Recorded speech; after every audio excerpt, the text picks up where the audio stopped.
All right, everyone, it's your boy Genius out at the range today with my CZ P09. Man, what a blast this thing was to shoot. Yes, I did a couple dips of death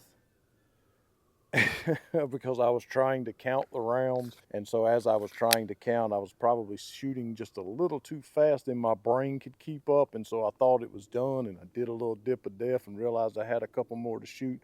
But whatever, we're all flawed. The biggest flaw that we have is that we were born a sinner and we need a Savior. Christ died on the cross, shed his blood for our sin. All we have to do is accept that payment. If you don't know how you can do that, ask me in the comments section. Hit me up in email at g2tactical@gmail.com. Let's take care of that today so we can all spend eternity in heaven for the one that died for us. And subscriber recently said, hey, I like your stuff, that everything you've put up recently has all been new release stuff, but I've heard you talk about some of the guns in your collection and I would like to see some of those. And that's going to take a little while to do, but hey, that'll save me a little bit on ammunition from these 1,000-round reviews, and also certainly save me on buying more guns. And hey, you know, I get to pull some of the guns out that I haven't shot in a while and get to re-enjoy them, if you will. And so I have my CZ P09 out at the range today. And what I'd done before this one was my CZ 75 SP01. It was the second CZ I ever bought. The first one I ever bought was the P07. And then, of course, the third one was the CZ P09. I bought probably about 10 CZs in about a 6-7 month period of time. I fell in love with them. As you most know, it is my favorite brand. But either way, before we get into talking about that, if you want to support the channel, help buy ammunition, targets, spray paint, editing equipment, everything that goes into making these videos, you can go over to g2tactical.com, click on the 3 lines up in the corner, a screen will pop down, you click on support the channel, and there are different tiers there that the guy that built the website, he set up. You do have to click on one of those, but it doesn't matter. It's just a suggested offering for each tier. Out beside of where it says name your price, you can click in that box and you can change it to anything you want. Donate any amount you want. Any of it is appreciated. I get about as much there as I do on Patreon. So if you want to support me on Patreon monthly, you can do that as well. The super thanks in YouTube. However you want to do that, all of it is appreciated and coveted, and we'll all go back into the channel to help make these videos. Okay, so getting to my third CZ I ever purchased. Like I said, I bought the P07 first and just fell in love. Bought the SP01, fell even more in love. And then when I got over to the P09, I would say outside of maybe the Shadow 2 Compact, this is probably the CZ that I shoot the best with as far as alternating between targets. Very flat shooting gun. Not as flat shooting as the 75 SP01, simply because it's a heavier gun. I think this is somewhere around 31, 32 ounces. That one's up in the 40s. So naturally it mitigates that recoil a lot better. But it does still have the same type of slide up here, very thin, and rides down inside of the frame. So you have this very, very low bore axis. You do have the luminescent 3-dot sights up here, not the night sights, but they do glow when you walk out of a lighted area into a dark room. 3 or 4 minutes. Does have a very nice polished feed ramp, and the serrations on the front and the rear of this slide, although it's kind of concaved at the front of this slide, they are way better than is on the CZ75 SP01. So you're able to manipulate the slide with them a lot easier than you are on that one. And having the thin slide up here has never really been an issue for me. Again, just how naturally it points and shoots because of that low bore axis. It's just always been kind of like whatever for me. Yes, it is easier to get a hold of a thicker slide, but the thicker that slide is, the higher that bore axis is, and it's just not as accurate in my experience. Nice memory pads up for your support thumb on both sides for the lefty and for the righty. It does have on this one, it came with the decocker, but it also came with an option to switch this out to a manual thumb safety. Like I said, it is ambi, and you do have that very tactical slide lock up here as well. And so how do I carry this? Well, I don't carry it on my person. It's a little too big for something to carry for me anyway, but I do use this. It does reside on my nightstand a lot, truck gun, okay? So you do have a 5 slot accessory rail up here for your lights, laser. Just a huge squared off trigger guard on this gun. Just a huge trigger guard. I mean, you could have Andre the Giant hands and then put gloves on them, and it's still going to be large enough.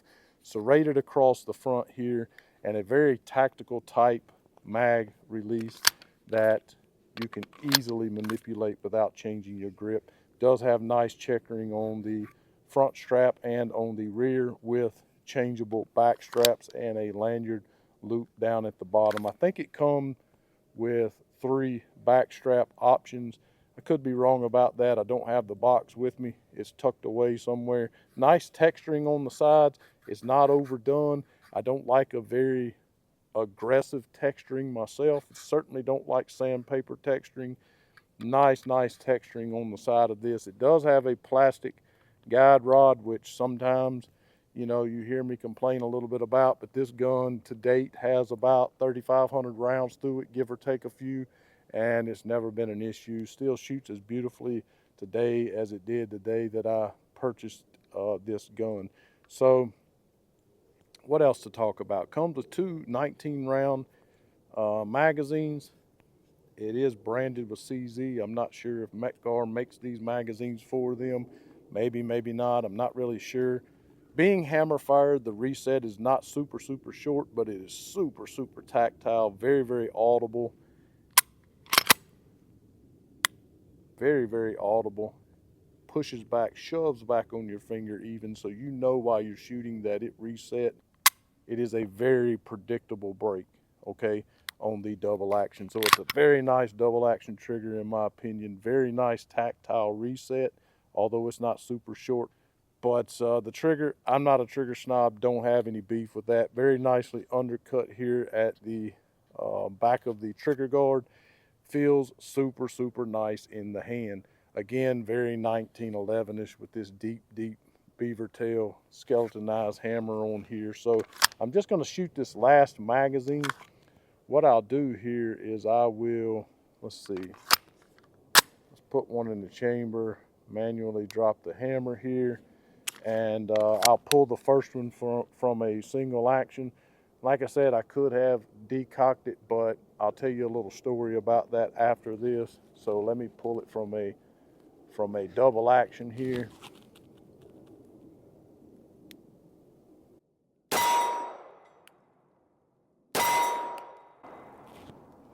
Okay, so to tell you a little bit, so obviously I can decock the gun, but to tell you why it is that a lot of times I still, unless I'm inside the house or something like that, but even then I point it in a safe direction. Why sometimes even when a gun has a decocker, I will still manually let it down and then quarter cock the gun is because I've had 2 guns, a Canic TP9DA and a Walther, an old Walther 32 ACP that had a decocker on it, and they failed me, right? I decocked it, and it was supposed to safely drop the hammer. I put one in my kitchen floor, and I put one in the back of my safe, okay? With the Canic, I put one in the back of my safe. I've had 2 decockers fail me over the years, so a lot of times, even if it has a decocker, although a CZ decocker has never failed me, sometimes I have a hard time trusting them for that reason, as you can imagine. But let's do that single action again from the quarter cock. I'm sorry, double action.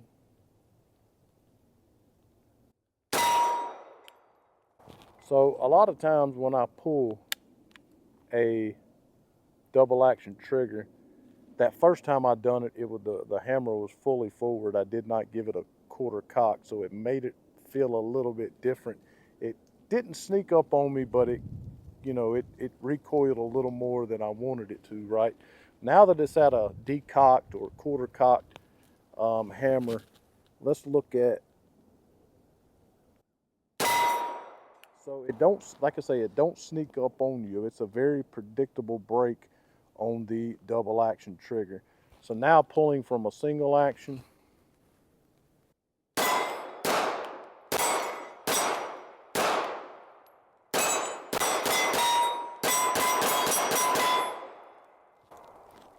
I was missing my little silhouette there in the center, and I wouldn't call it a negligent discharge, but I double tapped that one. It is about 35 degrees out here today. No excuses, but it has been a balmy 75 or 80.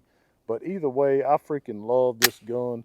It's probably, honestly, because of the price range and the value in this. Of course, my Shadow 2 Compact and my Shadows, they're nice guns, no question. And I probably shoot better with them than I do this one. But I would still say this is probably one of my favorites. If you've ever considered it, they also make this in the Nocturne now that is optic ready. If you want to wait a year or two until they get bugs, if they bugs, mine were great, but there's been people that's had some issues with them. If you want to wait, go out and pick you this one up. I promise you, I'm telling you today, Gene, G Squared Tactical, you will not regret it. It'll be one of the best shooting guns you have. Thanks so much, guys, for watching. I do appreciate all the support, all the good comments. Make sure you subscribe. Don't just watch. If you can't support me, the best way you can support me is to hit that thumbs up, subscribe, comment, share with your friends. And, you know, let's kind of get some of the more down-to-earth, blue-collar, honest, and truthful reviews out there on YouTube that people can trust. As always, again, thank you for all your support and watching, and to God be the glory.